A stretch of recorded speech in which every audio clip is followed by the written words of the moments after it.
Hello mga kababayan, hello everyone, kumusta po kayong lahat? Kayo ba ay naghahanap ng extra income through online using your cellphone or laptop as long as you have internet connection? Then I have good news for you guys. Ako nga pala si Juna from California, isa po akong nurse by profession. Almost 10 years na po ako nagtatrabaho bilang isang nurse, but for now I stopped working because of my medical reasons. So dahil doon, naghanap ako ng pwede kong pagkakitaan. Kahit nasa bahay lang ako at nakita ko yung ads sa Facebook, gaya nito na nakita nyo na ads, isa po akong digital business owner na ginagawa namin through online.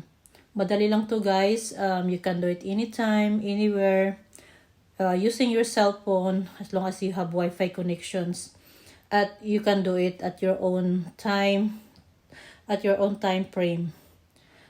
Ginagawa ito ng maraming tao na sa ngayon. We have almost 181,000 members of this community.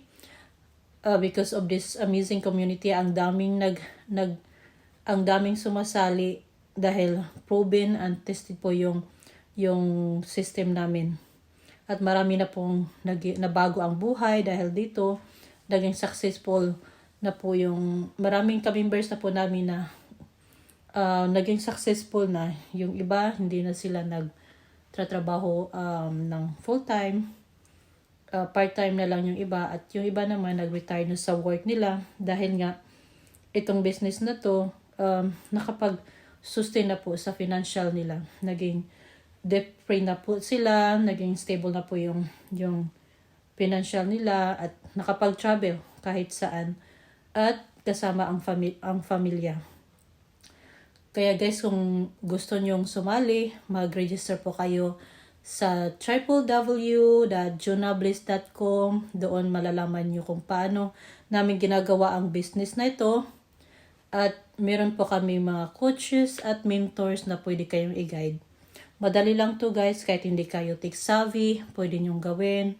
Kahit wala kayong business experience, pwede nyong gawin. At hindi nyo kailangan magbenta, wala kaming binibenta dito. At ito pa legitimate business na kasi tax registered po ito sa federal. Kaya wag po kayong matakot. I-try nyo po ang pagsali dito. Baka magustuhan nyo at para sa inyo ito. Maraming salamat guys at see you inside. Salamat sa time, sa pagkikinig.